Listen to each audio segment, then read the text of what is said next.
nasıl yaşayacağımı bilmediğim yaslarım varmış. İnsan her zaman da çok mantıklı şeyler duymak istemeyebiliyor. Çıkart kafanı ve hayata ak. Yasın ilk evresi inkardır. İkinci evre ne olacak? Öfke. Bilerek ve içeriden bir yerden de yazmışsın ama dengeli de yazılmaya çalışmış ama bir taraftan. Sanatın çağlarla bağı biraz o çağda neyin eksik olduğuyla ilgilidir. Şu an her şey çok güzel. O zaman sorun ne? İnandırıcı değil. Yani oradaki o matematik iyi kurulmuş. Her yasın kendine has bir süreci ve kendine has bir şekli var. O yasa eşlik edenler var, edemeyenler Evet. var. Ben sabahtan beri Sezercik filminin setinde gibiyim ha. Her şeyi yapabilirsin. Senin içinde bu var. Sanki hiç kimseye ihtiyacın yokmuş gibi. Şimdi bu pompalanıyor ya sürekli. Kendi kişisel hayatımdaki acı belleğimden çıkma yolculuğumda sıçrattı diyebilirim. Aysun Öz'e başka şeylerden merhabalar. Bugün konumuz Mira. Mira aslında şehirde arkadaşımız olabilir, kendimiz olabiliriz. Mira'nın arkadaşları olabiliriz ya da onun arkadaşları biz olabiliriz. Öyle bir hikaye, şehrin içerisinden bir kadın hikayesi. Çok eğleneceksiniz izlerken. HBO Max'te yayında ve yanımda Nehir Erdoğan, Yiğit Özşener, Nezaketer'den senarist ve yönetmen Meltem Bozoflu var. Hoş geldiniz. Hoş bulduk. Hoş bulduk. Bir çırpıda hepsini söylemeye çalıştım. Ama evet Mira aslında günümüz kadınını anlatıyor diyebilir miyiz?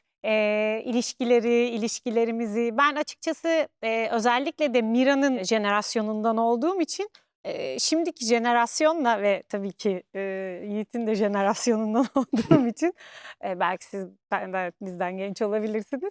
Çok böyle fark da gördüm bir taraftan. Ya biz aslında bunlara takılıyoruz ama şimdiki gençler bunlara takılmıyor. Vay efendim biz ne kadar da tutucuymuşuz bir taraftan kendimize ne eziyet ediyormuşuz. Yok öyle davranmam böyle davranmam diye. Pek çok eleştiri yaptım bizim jenerasyonumuzla ilgili bir taraftan. Bunların hepsini sormak istiyorum ama öncelikle senarist ve yönetmenimize şunu sormak istiyorum. Aslında bu konu bildiğimiz bir yerden, daha doğrusu sizin bildiğiniz bir yerden mi geliyor? Çünkü setlerin içinde geçiyor. Hatta Nehir'inde aslında hepinizin bildiği yerden geliyor bir taraftan da. Setlerin içinden de doğan bir hikaye. İsterseniz öyle başlayalım. Evet, yani biraz yazarken yazmakla ilgili de benim bu ilk bütünlenmiş bir işim. Dolayısıyla insan laboratuvarda önce kendi malzemelerini içine koyuyor. Dolayısıyla buradaki birçok hikaye aslında benim kıyısından köşesinden yaşadığım şeyler ve tanıdığım duygular. Set ortamında tabii ki biliyorum. Öncesinde de yönetmen olarak ve daha evvelinde de yönetmen asistanı olarak çalıştığım için. O yüzden bildiğim şeyleri, bildiğim malzemeleri aslında bir zeminde, ana bir hikayenin üzerinde biraz onlarla oynayarak bu yapıyı oluşturdum diyebilirim. Tanıdığım, bildiğim duygular ve ortamlar, evet. Evet, o kadın bakış açısı da var işin içerisinde. O yüzden orada her aslında ayrıntıyı bilerek ve içeriden bir yerden de yazmışsınız ama dengeli de yazılmaya çalışmış ama bir taraftan. Onu da gözlemlemeye çalıştım. Ya evet, yani gerçeklikten olabildiğince kopmamaya çalıştım. Yani çünkü çok fazla yöntem var aslında bir şeyleri parlatmak ve Hı hı. onları daha cazip hale getirmek için. Bu da bir tarz ama bu işin tarzı daha hepimizin yaşadığı şeyler ya. Ben de yaşadım bunları deyip böyle o empatiyi biraz hareketlendirmek. Bir de şey vardır hep, sanatın çağlarla bağı biraz o çağda neyin eksik olduğuyla ilgilidir. Hani bizim çağımıza da post-truth çağı deniliyor ya, hakikatin çok çeşitli olduğu ve hangisi gerçek bilemediğimiz bir çağ. Bir tane gerçek ya bu dediğimizde kendimizi daha güvende hissediyoruz ya aslında. Biraz o duyguyu da izleyene yaşatması niyetiyle yazılmış ve çekilmiş ve işte herhalde herhalde değil, kesinlikle de hepimiz o gücü gördük ve birleştik, oynanmış da bir iş. Evet. Biz de öyle izliyoruz zaten. Evet, İşte bu ne post-truth çağının bence ötesine de geçtik artık post-truth'un da. Evet. Ötesinin Tabii. ötesi artık algoritmaların yönlendirdiği de bir şey artık iyice Evet. doğru. Bambaşka bir şey. Bunu sonradan şeyi merak ediyorum. Bu çağa ne diyeceğiz acaba? Sonradan nasıl adlandıracağız ya da nasıl yorumlayacağız? Sonradan nasıl bakacağız geriye? Evet. Mira'ya gelmek istiyorum tabii. Nehir sana gelmek istiyorum. En azından benim için böyle uzun zamandır izlemediğim bir oyuncuydun ve tekrar seni ekranda görmek iyi geldi. Kendi jenerasyonumdan olduğun için belki daha da iyi geldi bilmiyorum. Kendimi daha da yakın hissettiğim için ama Çok güzel olmuş. Mira da sana çok yakışmış. Mira ile çok cuk oturmuş bence. Yani çok iyi tamamlamışsınız birbirinizi diye düşünüyorum. Ama hem sana onu da sorayım hazır oradan başlamışken. Hem sen Mira'yı nasıl tarif edersin? Çünkü ilk 2 bölümde falan izlerken acaba şimdi bunu ben nereye kurgulayacağım, ne anlatacak bana, nereye varacak diye böyle merakla izlerken hani o tarifi belki izleyici baştan duysa iyi olur. Çünkü ben çok bilmeden girdim işin içine. Yoğunluktan hani önceden bazen açıp araştırırım sonra izlerim ama dur bakalım nasıl bir şey çıkacak diye hemen dizi gelir gelmez bana tanımlanır tanımlanmaz ön izleme hemen izledim. Dolayısıyla sen nasıl tarif edersin? Ve sonra da Mira'yla tabii ortak yönlerini hayvan sevgisi dışında. Evet, çünkü orada aslında birazcık şeyi anlatmaya çalıştık. Yani sondan başlayayım istersen. Hı hı. Hani biz hayvanları sahiplenmek bile değil aslında. Biz onlarla bu dünyayı birlikte yaşıyoruz. Ama Meltem'in de kalemiyle çok güzel orada egzajere ne yapıyorsun bilmem ne, hani o belki o hayvan senden yaşça bile büyük. Evet. Yani ona böyle bir bebek muamelesi çekme halleri benim de hayatta böyle duyduğumda beni rahatsız eden şeylerdi. O yüzden hani onu göstermek, tabii ki o ben değilim ama bunun da olduğunu göstermek. Sondan başladım soruya. Bana iyi geldi. Mira, evet, uzun zamandır bir şeyler yapıyordum ama yapmıyordum. Yapmamayı tercih ediyordum. Mira'ya kadar ben kendimi biraz yalnız hissetmeye başlamışım. Bunu Mira ile Meltem'le tanıştıktan, Elif'le tanıştıktan, yani işin yaratıcı kadınlarıyla tanıştıktan sonra fark ettim. Seçilmiş bir yalnızlığı vardı. Yalnız kaldığım için değil ama tercih ediyordum. Kendime göre yaşadığım ya da yaşamayı ertelediğim ya da nasıl yaşayacağımı bilmediğim yaslarım varmış.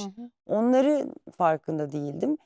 Artık tabii birazcık yaş geliyor. Aşağı yukarı böyle çalışmaya, anlamaya çalışıyordum kendimi ama yine de bahsettiğin üzere yani bizim kuşakta o mükemmeliyetçilik ne olursa olsun işte her şey yolunda Kuyruğu hep dışarıda dik öyle tutacağız ya biz. göstermek, dışarıda öyle göstermek ama aslında evin içinde ne olduğumu onu bir tek ben kendi kendimeyken bilirken Mira'yla karşılaştığım anda ve bunu yazan bir kalem, bir yönetmen olduğunu, buna inanan bir yapımcı olduğunu gördüğüm anda, saniyesinde ilk hissettiğim şey, ben yalnız değilim. Bir dakika, yalnız değiliz. Onu bile fark edemez hale gelmişim, o sırf yardım istemeyeceğim, ailem dahil yardım istemeyeceğim kısmı ile ilgili.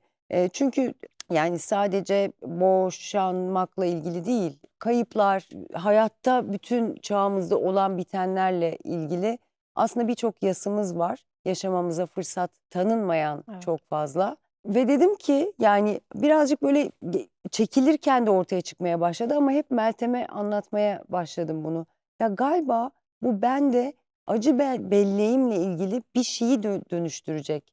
Ve ben herkes yasını başka yaşıyor tabii ki ama öyle ya da böyle bir şekilde o kurban psikolojisinden, çünkü kalabalıkmışız meğerse. Hepimiz kendi köşemizde bunu gardımızı düşürmeden halletmeye çalışıyormuşuz. Ve ne kadar da gerçekmiş, ne kadar hatalar yapmaya hakkımız varmış, ne kadar suçlu hissetmeye kadın olarak müsaitmişiz. İnsan olarak da elbette ama bu kısmında, sohbetin bu kısmında kadınlık tarafından bahsedeceğim. Yoksa erkeklere de aynı şekilde çok büyük yüklerin yüklendiğini düşünüyorum. Onu Yiğit'cimle de konuşurken açarsınız konuyu. O yüzden beni yani hiç beklediğim bir şey değildi. O seçilmiş yalnızlığımla, balkonumda kedimle otururken ve hani şunun geçtiğini sadece hatırlıyorum aklımdan. Ya acaba bir gün o özgüvensizliklerimiz de var ya aslında, ne kadar böyle kuyruğu dik tutmaya çalışsak da, hatta fazla özgüven gösterisi senin ne kadar özgüvensiz olduğunun bas bas bağırtısıdır gerçekte de. Biz o görünmeyene bakmayı birazcık unuttuk hep beraber. Orada ben o özgüvensizliğimle otururken şunu dediğimi hatırlıyorum. Ya bu ülkede hani birazcık erkek oyunculara bu hak tanınıyor da daha böyle daha naif yapamayan, biraz böyle Asperger, biraz daha o spektrumda işte debiyle, otizmiyle, Asperger'iyle uğraşan erkek karakterleri biraz daha veriliyor da kadına hiç mi verilmeyecek bu dediğim bir anın ertesi günü bu telefon Tam zamanında geldi. gelmiş o telefon.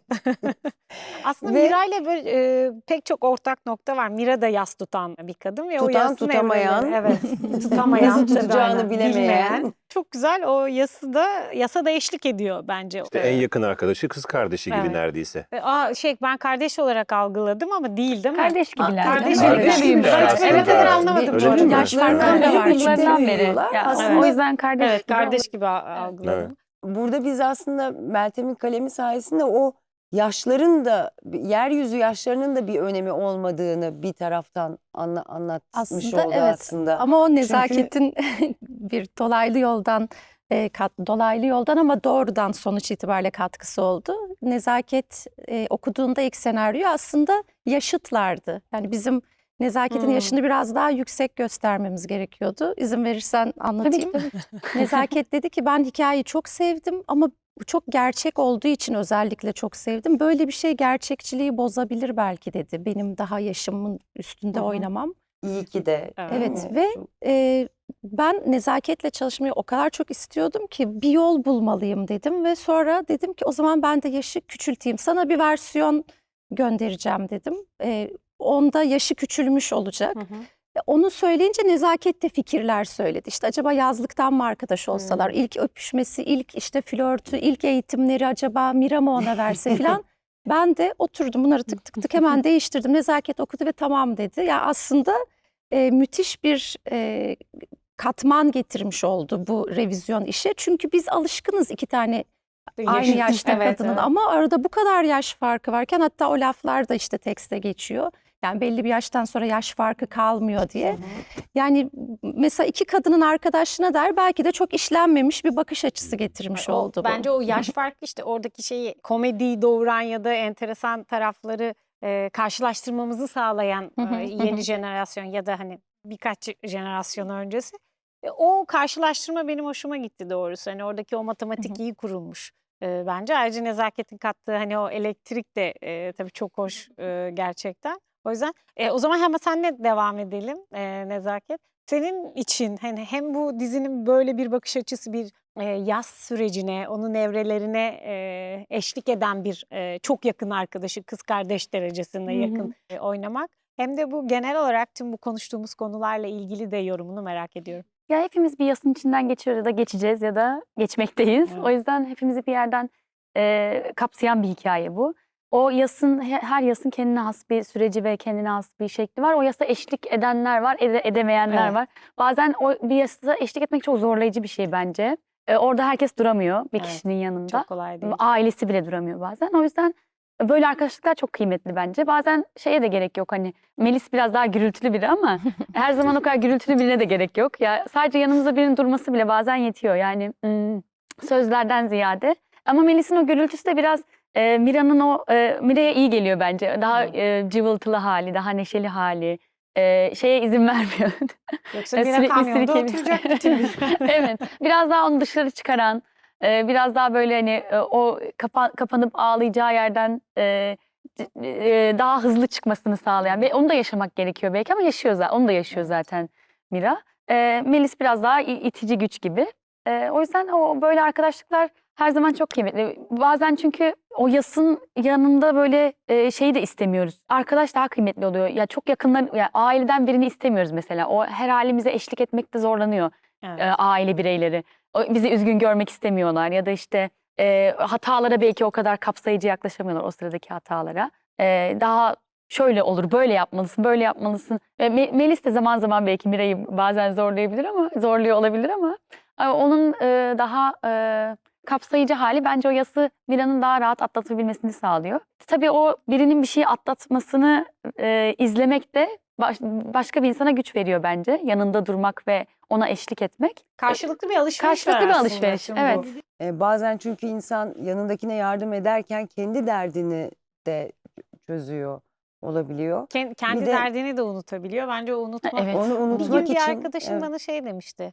böyle çok zor bir dönemden geçiyor. Ben de o sırada böyle zor bir dönemden geçiyorum.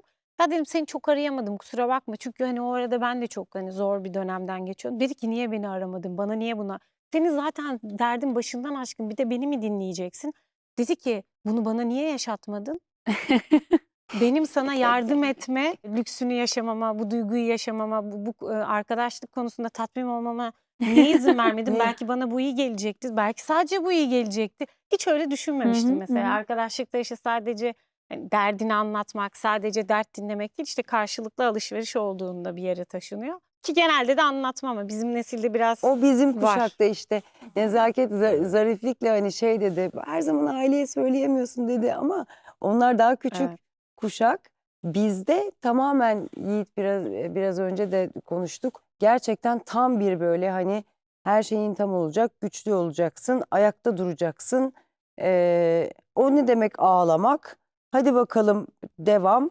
Ya tamam kalkalım, devam edelim ama düşebiliriz. Düşebiliriz, ağlayabiliriz ve bunu paylaşabiliriz. Tam o noktada Polat geliyor. Evet. Polat tabii bir olaylara biraz psikolog değil ama psikolog gözünden bakmaya çalışıyor. Meraklı bu konulara öyle Çok anlıyorum. meraklı. Çok okumuş. Evet. Çok Yani bilgili. her konuyla ilgili Bilgisi tespiti ve bilgisi var. Böyle Nerdimiz. bilmiş konuşabiliyor yani. Söylediği şeyler bu arada hiçbiri yalan değil, hiçbiri dolan değil. Hepsi çok gerçek ve yerinde Bilimsel şeyler. verileri var. Ama insan her zaman da çok mantıklı şeyler duymak istemeyebiliyor. Hayatta içinde bulunduğu evre itibariyle sen açılışta şeyden bahsettin. Yani kendi kuşağından bahsettin. Biz Evet. aynı kuşaktanız. İşte tam ve bunu işte Meltem'in söylediğiyle bağdaştıracağım. Mira aslında ya, çok şeyi abartmaya müsait bir proje. Ama biz onu öyle yapmayı tercih etmedik. Meltem de öyle tercih etmedi. Bizler de öyle tercih etmedik. Samimiyeti de, seyir zevki de buradan gelecek zaten. Çünkü Mira'yı seyredince çağ gereği unuttuğumuz bazı şeyleri hatırlamamız gerekiyor. Ve asıl gücümüzün bundan geldiğini de hatırlamamız gerekiyor. Çünkü günlük sürat bazen bunları Tabii. çok şey yapabiliyor, gölgede bırakabiliyor, sis perdesi altında bırakabiliyor. Ve işte o kuşak, işte bizler değiliz, 70-80 arasında doğanlar. Evet, hep böyle kuyruğu dik tutmaya çalışanlar. Böyle çok hayalperest olup bir o kadar da realist olmak zorunda olanlar. Bunun arasındaki dengeyi kurmaya çalışanlar. Teknolojinin tüm gelişme seyrine şahit olmuş olanlar. Yani siyah beyaz televizyondan şimdi geldiğimiz noktaya kadar, AI'ya elimizdeki kadar. telefonlara, AI'ya kadar bütün bunların yani bütün bunların etkisini üzerinde yaşamış bir kuşak. Ve mesela şunu da söyleyebilirim. Herhalde mesela anne babadan aldıkları tavsiye itibariyle hani düzenli bir işin olsun, işte evlen, aile kur üzerine. Sigortalı ol. Ha sigorta. Yani muhtemelen değil yani bu %100 doğru olacak herhalde. Boşanmanın ilk normalleştiği kuşak olabilir. Evet büyük ihtimalle. İlk ondan Evet. önceki kuşakta boşanma o kadar Değil. ama boşanmanın ilk normalleştiği kuşak Yaygınlaştı. olabilir. Ay ben sınıfta tek Ve- elimi kaldıran çocuktum. Benimkiler Yani- benimkiler O zaman Evet çok bu bir vardı. mevzuydu değil mi Ve ne eskiden? kadar Tabii. ve yüzüm Dolayısıyla kızarmış. hani Öyle Çok bak- değerli. Öğretmen de niye sormuş onu ayol? Eskiden Annesi, işte öyle babası. şeyleri bir de konu ederdik. Şimdi çok boşanmışlar. normalleştiği için. tabii çok belki. normalleşti. Dolayısıyla bizler aslında yani doğum tarihimiz itibariyle doğduğumuz dönem itibariyle bir köprü vazifesi Evet. gören bir kuşağız. Ve işin daha işin içinde yas var, boşanma var falan ama benim için Mira mesela başka bir şeyi anlatmak için bunları basamak olarak kullanan bir proje. Çok daha yukarıda bir şey anlatıyor. O da şu. Şimdi çağımız gereği herkes biricik ya, herkes bir tane ya. Sen tek başına dünyayı yerinden oynatabilirsin, her şeyi yapabilirsin. Senin içinde bu var. Sanki hiç kimseye ihtiyacın yokmuş gibi. Şimdi bu pompalanıyor ya Evet. sürekli. Mira bunun aksine bize çok güzel bir şekilde şunu hatırlatıyor. Çok duygusal sahnelerle öyle biricik olmak değil de tamamlanmak konusunu anlatıyor aslında. Buradaki karakterler aslında birbirlerini tamamlıyorlar. Ve Meltem de senaryoda bunu çok güzel yerleştiriyor her yere. Sahneleri çok güzel yerleştiriyor. Çok duygusal bir şekilde yerleştiriyor. Bu tamamlanma işte bazen bir dostlukla oluyor, bazen de aşkla oluyor. Aynen hayat gibi Hayat işte. gibi. O Bazen yüzden de hayvan abartmamayı ve mümkün olduğu kadar gerçekçi, gerçeğe yakın bir yerde, onu çok fazla deşmeden, çok da böyle göz boyamaya kalkmadan yapmaya çalıştık. Seyircinin o açıdan da ben iyi bir seyir zevki alabileceğini tahmin ediyorum. Bazen de bir şeyler için hani o kadar da kasmamak gerekiyor. Yani nasıl ifade edeceğimi bilemedim kasmak Ama olarak kasmamak kullanıyorum. derken şunu da, şimdi kasmamak şeyi de getiriyor beraberinde. Hani umursamaz olmayı da getirebiliyor. Mira umursamaz olmayı telkin eden bir proje değil. Değil. Kesinlikle umursamaz olmayı, bencil olmayı telkin Hiç eden bir değil. proje hiç değil mesela. Hiç değil. Bunlar hep yeni çağın şeyi olabilir. Yeni çağın ne bileyim virüsleri olabilir insanlık adına. Onun dışında aslında şeyi telkin ediyor. Siz bir araya gelip birbirinizi tamamlarsınız. Hayat bunları bir araya getirip birbirlerini tamamlattırmalı diyor. Her yerde insanlar birbirleriyle bir araya gelip birbirlerini tamamlamalılar. İkinci, üçüncü sezon da fikri olarak hazır. Nasıl gideceği belli. Polat'ın da böyle bir adam olmasının bir sebebi var. Yani onun da hikayesinde yine Mira'yı takip ederken Polat'ın hikayesinde de onu göreceğiz. İşte en yakın arkadaşının, yani Nezaket'in hikayesinde de Nezaket'in neden öyle olduğunu göreceğiz. Orada da bir insan hikayesi göreceğiz. Orada sadece bir arkadaş hikayesi, sadece bir kadın hikayesi görmeyeceğiz. Bir insan hikayesi İnsan. göreceğiz. Yani O yüzden çok Bu arada katmanlı. tamamlamak derken gerçekten her kuşağın birbirimizden öğrenebileceğimiz ne kadar çok şey var. Yani bu kadar ayrıştırmanın arttığı bir çağda ben sadece Mira hikayesinde değil, Nezaket'le baş başayken de bir aradayken de ne kadar güzel sadece dinleyerek kalabiliyorsun diyebiliyorum. Mesela onların kuşaklarında buna bayılıyorum. Evet. Bizdeki o bizimkilerin mükemmeliyetçiliğinin işte ben de öyle mi? Ben de şunu ya da hemen ya da Polat'ın karakterinin hemen yardım etmeye çalışması. Bazen şey dersin ya bırak sadece dökeyim işte derdi. Evet. Çözüm aramıyorum ki. Sadece o zehri oraya bırakıp orada onu şifalandırmak istiyorum.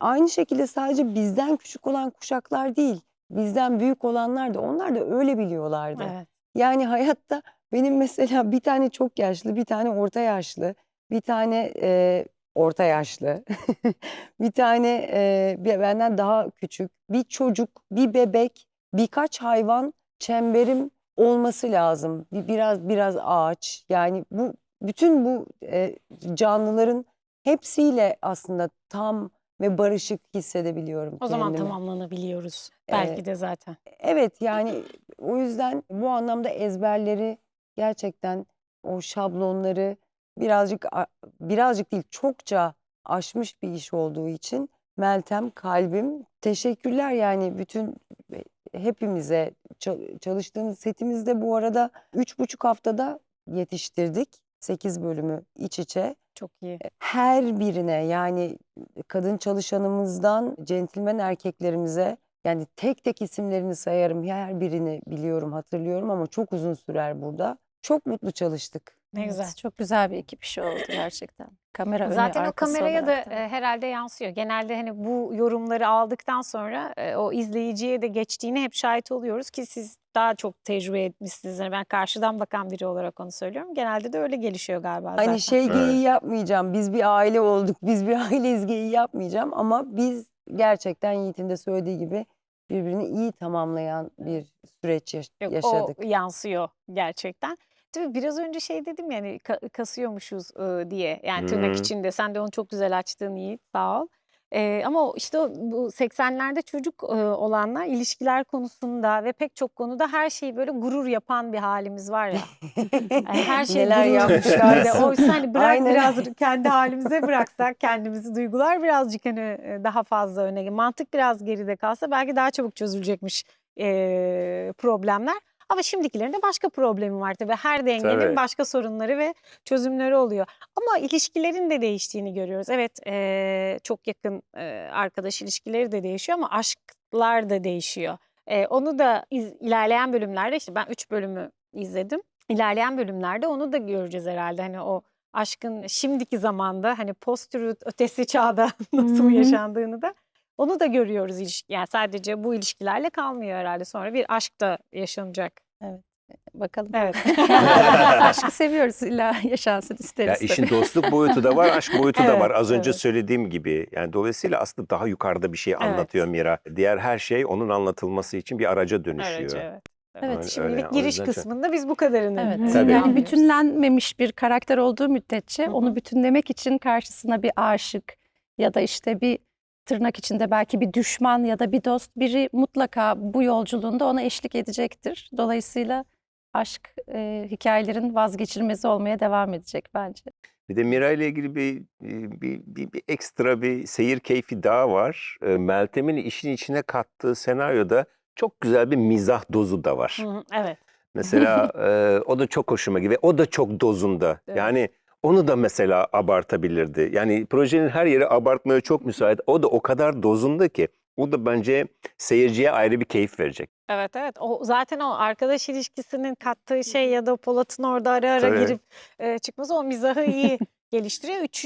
bölümden sonra o giderek de artıyor. Çünkü karakterleri biz daha iyi tanıyoruz ya da zaten ilişkiler ve senaryo gittikçe daha da mizah dozu artıyor Evet. diye düşünüyorum. Bazı yerlerde çok güldüm. İşte biraz önce konuştum. Aynısı ya da ben hiç bunu böyle düşünmemiştim diye böyle çok güzel espriler de gelişiyor. İşte o çilekli kısımları var Var, hikayenin içinde Çok keyifli gelişen. orada. Bir de yani çok şehirli bir hikaye, çok hayatın içinde.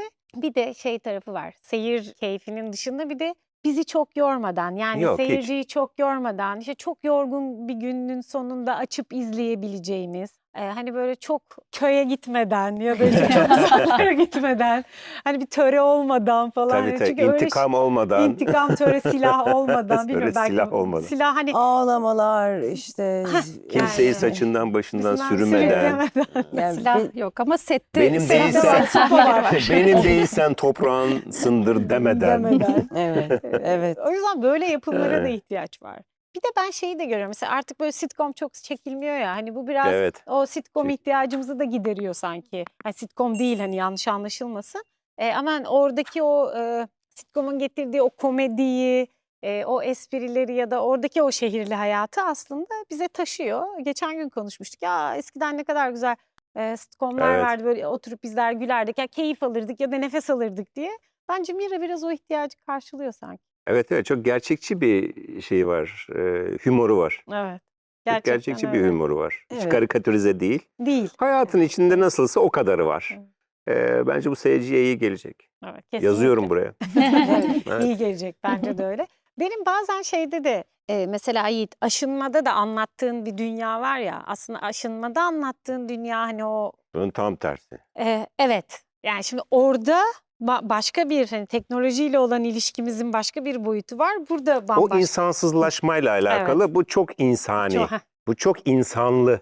evet Çok insanlı. insani. Evet. Unuttuğumuz kadar insani bu arada. Evet. Gerçekten unuttuğumuz kadar insani olduğunu iddia edebilirim. Çünkü diğer şeyler bana çok daha bilim kurgu hikayesi gibi geliyor. Yani çok da ne bileyim işte o az önce bahsettiğimiz Evet, türden evet, evet. hikayelerin gerçekliğine inanmak bence, inanmaya çalışmak performans isteyen bir şey. Öyle. Yani insanın kendini ikna edebilmesi. Dolayısıyla buradaki gerçeklik dozu ve insanilik dozu çok önemli. Evet. Çok çok önemli, çok keyifli. İşte o yüzden içinde hissediyoruz kendimizi. Hani başta da dedim ya arkadaşımız olabilir, biz olabiliriz.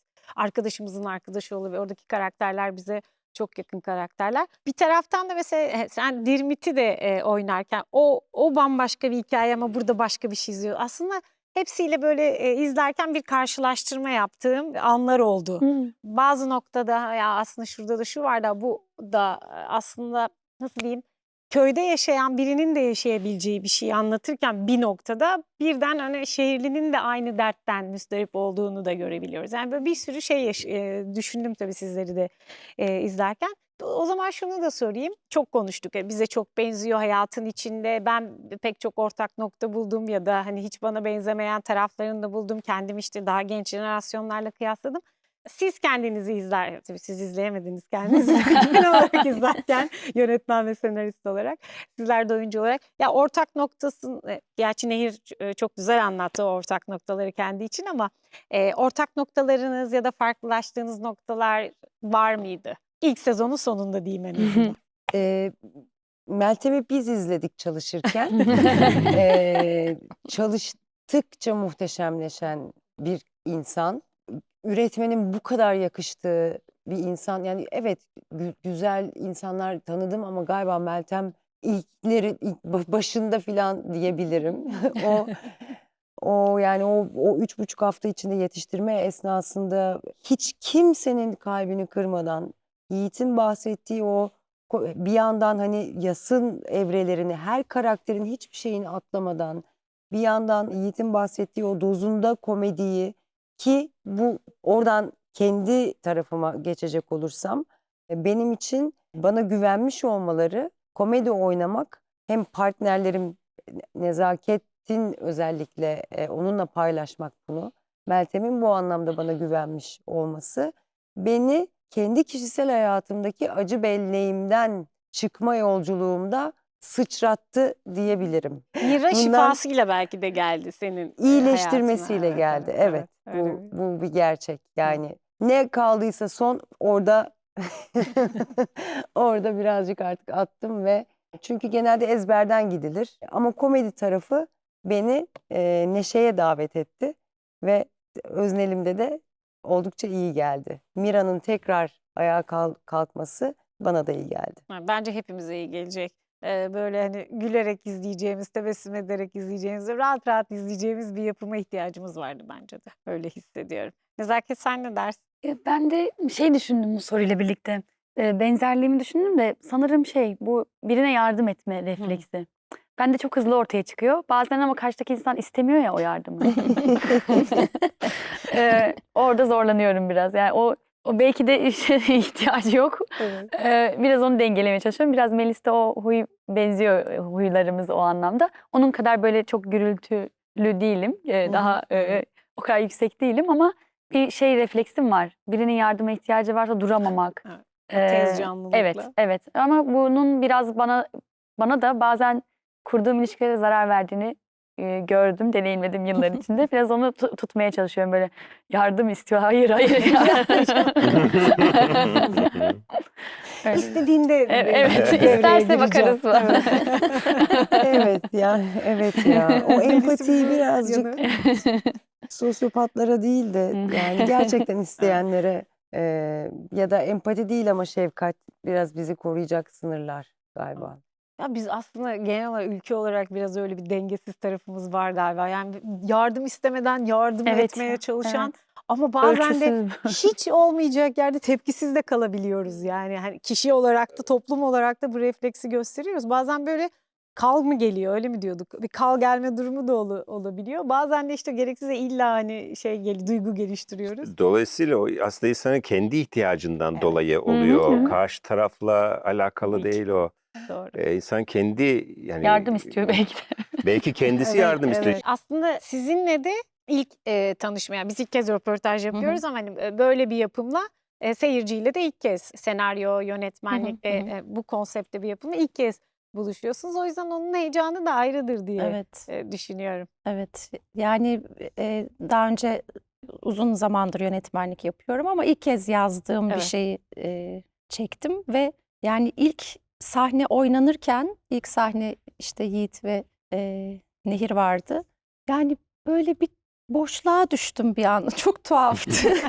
Hani senaryoda evde düşündüğüm şeyler, yani Yiğit Özşener, Nehir Erdoğan filan, insanlar toplanmış, bir set kurulmuş ve Köpeğimiz orada. köpek orada ve böyle canlanıyor, yani ruh bulmaya başladı. Her şeye böyle bir ruh üflenmişçesine Evet. bir yaratım süreci başlamış oldu ve çok etkileyiciydi benim açımdan. Yani Evet. hayretlerle izledim ilk sahneyi ve sonra artık bunun zevki Evet. devam etti. Yani bunu özellikle belirtmek istiyorum gerçekten. Yani başka birilerinin, çok değerli oyuncularımız var elbette ama o kadar kimya uydu ki buradaki karakterle. Başka birilerinin oynamasını düşünemem bile ki ilk akla gelen ve aslında yola çıkılan oyuncularla başlamış olduk. Yani müthiş bir kimya. Burada yapımcımız Elif Yakarçeli'ye de teşekkür ediyorum. O da bu konuda çok güzel dokunuşlar oldu. Mesela Nehir Erdoğan, Mira olur mu, ne dersin falan, böyle bir bakalım dedi ve ben Elif dedim yani. Artık başka bir şey